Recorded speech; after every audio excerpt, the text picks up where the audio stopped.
देख लीजिए सुशासन बाबू, लॉकडाउन लगते ही आपके प्रशासन की गुंडागर्दी।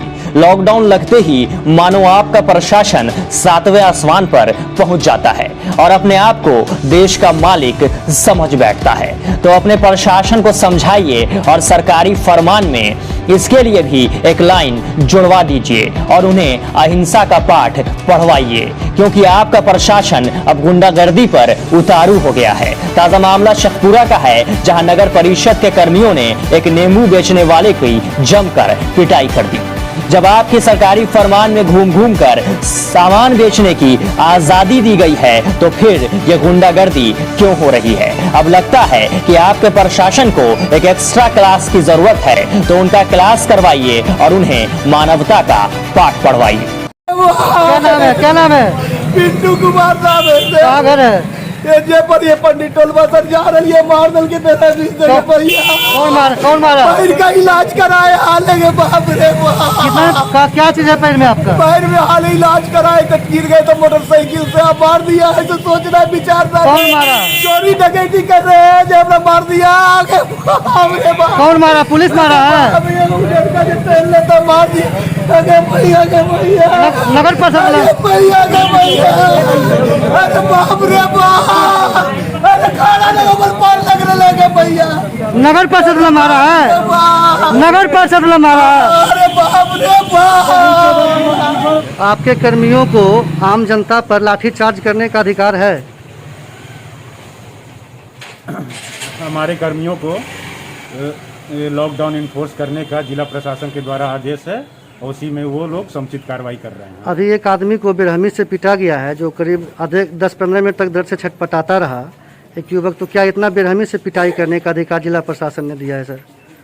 ऐसी मुझे कोई जानकारी नहीं है। ये भी वीडियो जानकारी है। प्राप्त होने पर मैं उस पर समुचित ध्यान दूंगा। बहरहाल ये तस्वीरें कोई नई नहीं है। साहब के प्रशासन का डंडा नेता और अमीरों पर तो चल नहीं सकता, तो साहब का प्रशासन गरीबों पर ही रौब दिखा रहा है। तो जरा प्रशासन को समझाइए और ऐसे गुंडागर्दी करने वालों पर सख्त कार्रवाई कीजिए। Bureau report, democratic news. नमस्कार, मैं सतवत अब्बास, आप देख रहे हैं डेमोक्रेटिक न्यूज। कोरोना संक्रमण जब तेजी से फैला, हॉस्पिटलों में ऑक्सीजन की कमी होने लगी, शमशान घाट और कब्रिस्तानों में शवों की तादाद बढ़ने लगी, इसके बाद भी सरकार के समझ में नहीं आया। सरकार को इंतजार था कि 5 राज्यों में जो चुनाव हुए हैं वहां का रिजल्ट आ जाए। परिणाम की चिंता थी, लोगों के शवों की चिंता नहीं थी। लोग जो तड़प रहे थे, मर रहे थे अस्पतालों में, उनकी चिंता नहीं थी। जब परिणाम घोषित हो गए, उसके बाद सरकारी फरमान कई राज्य सरकारों ने लागू किए। उन्हीं में बिहार सरकार ने भी कल से लॉकडाउन की घोषणा की कल, और लॉकडाउन की गाइडलाइन भी जारी कर दी गई। जरा हम आपको पढ़कर सुना दे पहले कि गाइडलाइन में सरकार ने क्या क्या बताया है, कौन सी सुविधाएं आपको मिलेंगी, कहां आप जा सकते हैं, कहां आप नहीं जा सकते हैं, कौन से लोग सड़कों पर निकल सकते हैं, कौन से लोग सड़कों पर नहीं निकल सकते हैं, कहां आप जा सकते हैं, कहां आप नहीं जा सकते हैं। वो सारी चीजें हम आपको पहले सुना देते हैं, बता देते हैं, उसके बाद फिर होगी सरकारी गाइडलाइन पर एक विशेष चर्चा। तो सबसे पहले आपको हम बता दें कि क्या चीजें आपको नहीं करनी है, कौन सी सुविधाएं सरकार ने बंद कर रखी है। तो सभी प्रकार के वाहनों का परिचालन जो है वो पूरी तरह से बंद रहेंगे। राज्य सरकार के जो दफ्तर हैं वो भी बंद रहेंगे। सभी दुकानें और गैर सरकारी कार्यालय जो भी है वो भी बंद रहेंगे। सड़कों और सार्वजनिक स्थानों पर आना जाना मना होगा, पूरी तरीके से प्रतिबंधित होगा। आवश्यक काम से लोग घर से बाहर निकल सकते हैं, लेकिन उसके लिए उन्हें वाजिब कारण का सबूत अपने पास रखना होगा। इस लाइन को मैं फिर से दोहरा रहा हूं, जरा गौर से सुनिएगा कि आवश्यक काम से लोग अपने घरों से बाहर निकल सकते हैं, लेकिन उसके लिए उन्हें वाजिब जो भी कारण से वो घर से बाहर निकल रहे हैं उसका दस्तावेज रखना होगा। जो भी वाहन हैं उनका परिचालन पूरी तरह से बंद रहेगा। सभी स्कूल, कॉलेज, कोचिंग संस्थान और दूसरे शैक्षणिक संस्थान बंद रहेंगे। 15 मई तक बिहार में कोई भी परीक्षा नहीं ली जाएगी। सभी धार्मिक स्थान पूरी तरह से बंद रहेंगे और बंद थे भी। सभी cinema hall, shopping mall, club, gym, swimming pool, stadium, park पूरी तरह से बंद रहेंगे। सार्वजनिक स्थल पर किसी तरह का कोई आयोजन नहीं किया जाएगा।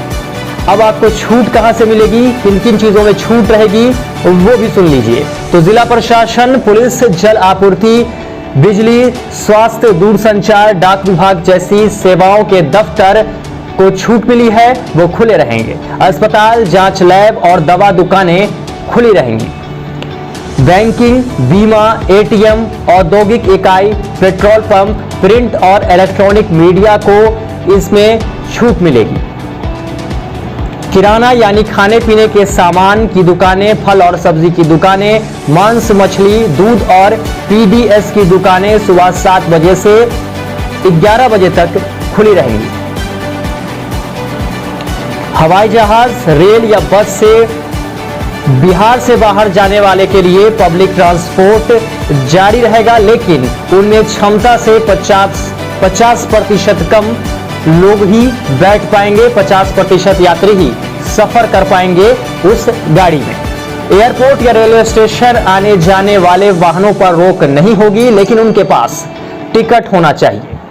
आपातकालीन सेवा से जुड़े लोगों की आवाजाही पर रोक नहीं होगी। जिला प्रशासन जरूरी काम के लिए वाहनों को ई पास जारी करेगा, उन पर भी कोई रोक नहीं होगी। अंतरराज्यीय मार्ग से जा रहे निजी वाहनों पर भी कोई रोक नहीं होगी।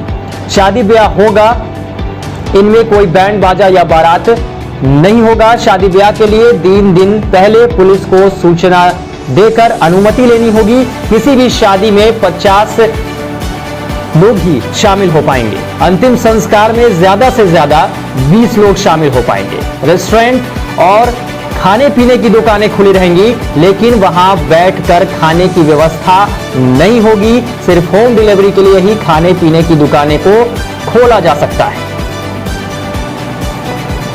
तो ये है, और एक चीज और है जो सरकार ने गरीबों के लिए सोचा है, इस पर भी चर्चा करेंगे। पहले सुन लीजिए कि गरीबों के लिए सरकार क्या सुविधा दे रही है।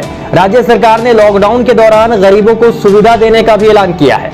उन्हें मई महीने का राशन का अनाज पीडीएस दुकानों से मुफ्त मिलेगा। वहीं जिले में सामुदायिक किचन चलाए जाएंगे। कहीं चले तो इसकी खबर जरूर दीजिएगा, मेरे हिसाब से चलने वाला नहीं है, जिसमें लोगों को मुफ्त खाना दिया जाएगा। राज्य सरकार ने गरीबों को ग्रामीण इलाके में मनरेगा के तहत काम देने का भी ऐलान किया है।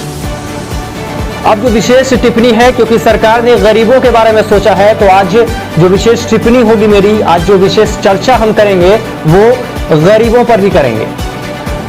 गरीब आखिर काम करने कहां जाएंगे? मनरेगा के थ्रू उन्हें काम दिया जाएगा। साहब कहां दीजिएगा काम, जरा बता दीजिए उन्हें। कहां आप काम करवा रहे हैं वो भी बता दीजिए उन्हें। गरीबों को आप राशन देंगे मई महीने का, तो राशन में आप क्या देंगे? ज्यादा से ज्यादा आप देंगे तो दाल दे देंगे, चावल दे देंगे, गेहूं दे देंगे। सब्जी कहां से लाएंगे वो गरीब, क्योंकि काम तो करने नहीं देंगे आप उन्हें।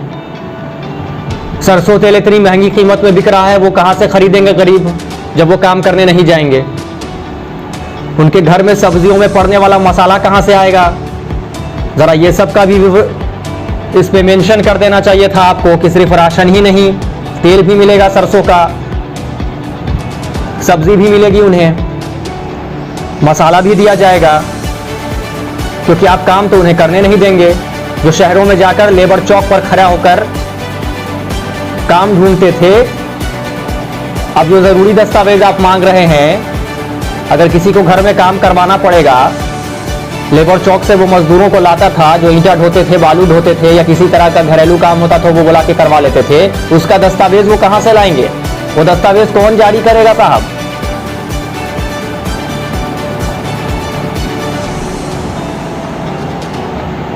तो आपके जो बड़े बड़े उद्योगपति हैं, जो अमीर लोग हैं, उनकी जो बीमारी उन्होंने फैलाई है, उसका ठिकरा आपने फोड़ दिया है गरीबों के सर पर। तो अब ये बेचारे गरीब कहां जाएंगे? काम आप इन्हें करने नहीं देंगे, राशन देंगे तो क्या ये चावल फाँक के रहेंगे? क्या सिर्फ चावल खा लेंगे? दाल पीकर रहेंगे? सिर्फ रोटी खा लेंगे? सब्जी कहां से आएगी इनके पास जब ये काम नहीं करेंगे? तो इस बारे में कौन सोचेगा? मिडिल क्लास लोग जो घर पर बैठ गए हैं, जो कहीं निजी संस्थानों में काम किया करते थे, किसी निजी कार्यालय में, उनका क्या होगा? निजी कार्यालय उन्हें घर बैठा के पैसा देगा, इसके लिए कानून कौन बनाएगा? गरीब तो चलिए फिर भी अगल बगल से मांग के कहीं से काम चला लेंगे। मिडिल क्लास लोग तो कहीं जाके मांग भी नहीं सकते हैं, कोई देगा तो शर्म से ले भी नहीं सकते हैं। उनका क्या होगा? उनके बारे में कौन सोचेगा साहब? उनके बच्चे जो स्कूलों में पढ़ रहे हैं, निजी स्कूलों में, निजी स्कूल की फीस माफ करने के लिए क्या किया आपने? उसके लिए गाइडलाइन कौन जारी करेगा कि निजी स्कूल पैसा ना लें या कम फीस लें? सिर्फ सरकारी फरमान जारी कर देने से धरातल की तस्वीरें बदलने वाली नहीं है सुशासन बाबू। एक दिन सीएम हाउस का ऐशो आराम छोड़कर 1 घंटे के लिए सिर्फ झोपड़ियों में आकर रहिए, समझ में आ जाएगा कि कैसे रहते हैं लोग। सूखी रोटी खाकर 1 घंटे तक रह जाइए, समझ में आ जाएगा। जिस जनता ने आपको चुनकर भेजा है उसकी परवाह नहीं है आपको। अस्पतालों में लोग तड़प तड़प कर जान दे रहे हैं, ऑक्सीजन की व्यवस्था तक नहीं करा पाई आपका स्वास्थ्य महकमा, आपके स्वास्थ्य मंत्री। व्यवस्था के नाम पर कुछ भी नहीं है। शमशान घाटों में टोकन कट रहा है लोगों को जलाने और जलाने के लिए। उनके बारे में कौन सोचेगा? लॉकडाउन लगाना था, पहले क्यों नहीं लगाया? इंतजार था कि 5 राज्यों का रिजल्ट आ जाएगा, परिणाम आ जाएगा, तब जारी करेंगे लॉकडाउन। क्यों नहीं लगाया गया पहले लॉकडाउन? इंतजार था कि लोगों की संख्या मरने की ओर बढ़ जाएगी, तब लॉकडाउन लगाया जाएगा। जो लोग मर गए उनके परिवार पर क्या बीत रही है, कभी सोचा आपने? क्या वो वापस आ जाएंगे? इतनी देर से लिए गए आपके फैसले पर अभी भी वक्त है। कम से कम स्वास्थ्य व्यवस्था की हालत जो चरमरा गई है उसको ठीक करवा लीजिए, क्योंकि शमशान घाटों में अब टोकन कट रहा है। लोग लंबी कतारों में लगे हुए हैं अपने परिजनों को अंतिम संस्कार के लिए। इससे बुरा दिन देखने को नहीं मिला था पूरे देश में। बिहार की स्थिति भी कोई अच्छी नहीं है। तो सीएम हाउस में बैठकर ऐशो आराम की जिंदगी जीने से गरीबों का भला होने वाला नहीं है। सिर्फ वोट के वक्त आपके एमएलए आते हैं, आपके विधायक आते हैं, चरणों में गिरकर वोट मांगते हैं। आज क्यों नहीं निकल रहे हैं वो विधायक? आज कहां गए वो? दर्शन दुर्लभ हो गया है, जनता खोज रही है कि कहां है वो। वोट मांगते वक्त भारी भीड़ के साथ वो नजर आते थे, चरणों में गिरकर वोट मांगते थे। आज वो गरीब खोज रहे हैं, अन्न के लिए तरस रहे हैं, खाने का पैसा नहीं है उनके पास, व्यवस्था कौन ठीक कराएगा? वो ढूंढ रहे हैं आप लोगों को। तो व्यवस्थाओं को ठीक कराइए, सिर्फ राशन दे देने से काम नहीं चलेगा। मिडिल क्लास लोगों के बारे में भी सोचिए। जो लोग किराए के मकानों में रह रहे हैं उनका क्या होगा? काम तो आप करने नहीं दीजिएगा, तो पैसा कहां से भरेंगे वो मकान मालिक को? पैसा कहां से देंगे वो किराएदार? इसके बारे में कौन सोचेगा? जो बच्चे हॉस्टलों में रह रहे थे, लॉज में रह रहे थे, कमरा लेकर पढ़ लिख रहे थे, उनका क्या होगा? उनकी फीस कहां से आएगी? उनके रूम का रेंट कैसे भरा जाएगा? इस बारे में गाइडलाइन कौन जारी करेगा? दूसरी ओर मास चेकिंग के नाम पर पुलिसिया गुंडागर्दी चरम पर है। लोगों से चालान काटे जा रहे हैं 500 हजार रुपए के। आपकी सरकारी व्यवस्था लचर है। लोगों को ऑक्सीजन के बिना मार दिया गया, हत्या हुई है लोगों की। सुन लीजिए नीतीश बाबू, उसका चालान कौन काटेगा? लोग ऑक्सीजन के बिना तड़प तड़प कर मर गए, कौन भरेगा उसका चालान? दवाइयां नहीं मिल रही है आपके अस्पतालों में, बेड नहीं है आपके अस्पतालों में, व्यवस्था चरमरा गई है, उसका चालान कौन देगा? भरे आप चालान सबका। जिन लोगों के परिजन मरे हैं कौन भरेगा उनका चालान? आप तो काट रहे हैं, आपकी पुलिस काट रही है चालान मास्क नहीं पहनने पर, घूमने पर। किसी की जान सस्ती नहीं है कि जान हथेली पर लेकर को घूमने जाएगा बाहर। मजबूर है, भूख की खातिर मजबूर है, इसलिए सड़कों पर घूमने जा रहा है, सड़कों पर काम देखने जा रहा है, कुछ लाने जा रहा है। व्यवस्था करने जा रहा है कि पेट कैसे पाला जाए, घर में जो बच्चे हैं, जो परिवार है, उसका भरण पोषण कैसे हो। कोई शौक से घूमने नहीं जा रहा है कहीं। शौक से आप चालान काटिए, बढ़िया है, पुलिस को कहिए कि 500 नहीं 5000 चालान काटे, लेकिन जो लचर सरकारी व्यवस्था है उसका चालान कौन भरेगा? ऑक्सीजन के बिना लोग मर गए, उसका चालान कौन भरेगा? अस्पताल में दवाइयां नहीं है, उसका चालान कौन भरेगा? अस्पताल में बेड नहीं है, उसका चालान कौन भरेगा? तो इन सब विषयों पर सोचिए, एक बार गहन अध्ययन कीजिए और एक नई गाइडलाइन लाइए जिससे सभी का भला हो सके। क्योंकि लोग अब कोरोना से नहीं, भूख से डर रहे हैं। कोरोना से कम अब भूख से मर जाएंगे, क्योंकि काम आप करने नहीं दीजिएगा। जो लोग ईटा बालू ढोने वाले हैं या डेली की मजदूरी करने वाले हैं, वो कहां जाएंगे? वो कहां से दस्तावेज दिखाएंगे आपकी पुलिस को? उनके पास तो कोई दस्तावेज भी नहीं है, आप मानेंगे भी नहीं।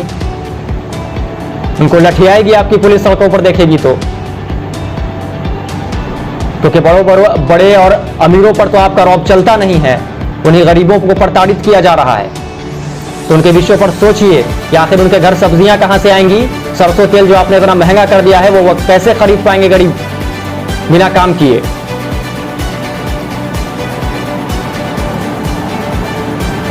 सिर्फ राशन दे देने मात्र से व्यवस्था ठीक नहीं हो जाएगी।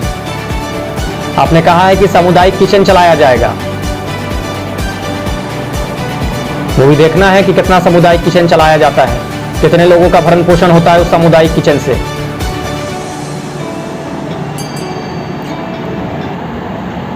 तो मिडिल क्लास लोगों के बारे में सोचा जाए, गरीब तबकों के बारे में सोचा जाए कि आखिर उनका क्या होगा। जिनके बच्चे स्कूलों में पढ़ रहे हैं उनकी फीस के बारे में सोचा जाए, जो लोग किराए के मकानों में रह रहे हैं उनके बारे में सोचा जाए,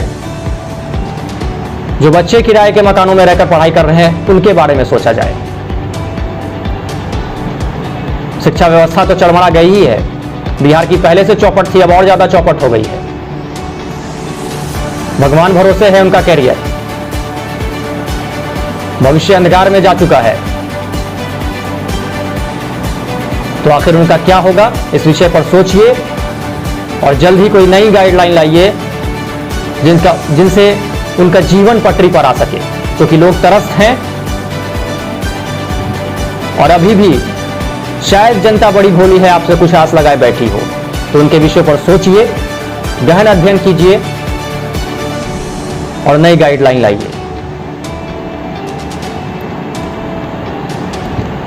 वैसे तो अब अखबारों में लिखने से और मीडिया में खबरें चल जाने से सरकारों पर कोई फर्क पड़ने वाला नहीं है। जनता बोल नहीं सकती है, पुलिस या डंडे बरसाए जाएंगे उन पर,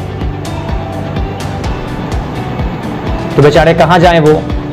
आपने राशन की बात कही है, डीलर राशन नहीं देगा तो शिकायत करने कहां जाएंगे वो? आपकी पुलिस तो जाने नहीं देगी, घर से बाहर नहीं निकलने देगी, उसके लिए भी दस्तावेज मांगा जाएगा। तो आखिर वो कहां जाएं, क्या करें? तो दो ही होगा, या तो वो कोरोना से मर जाएंगे या वो भूख से मर जाएंगे। तो व्यवस्थाओं को ठीक कराइए। सिर्फ सरकारी फरमान जारी कर देने से काम नहीं चलने वाला है। धरातल की तस्वीरें बदलने वाली नहीं है। तो धरातल की तस्वीरें सरकार जब एक्शन में आएगी, प्रशासन जब एक्शन में आएगा तभी बदलेगी। तो इन विषयों पर चर्चा कीजिए। उम्मीद है कि आप एक नई गाइडलाइन के साथ शायद इन लोगों के प्रति कुछ सोच पाएंगे, कुछ कर पाएंगे और इनकी भलाई के लिए कोई कदम जरूर उठाएंगे। नमस्कार। नहीं ना हो रहा है और ये सब चीज आशा को बताना चाहिए। आप ही आशा है जी? नहीं, आशा चला गई अभी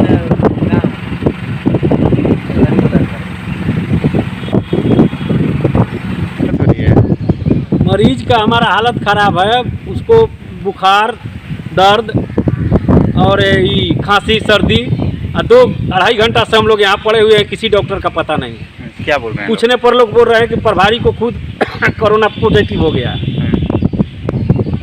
तो अभी कितना देर से आप लोग यहाँ पे हैं? 2.5 घंटा से।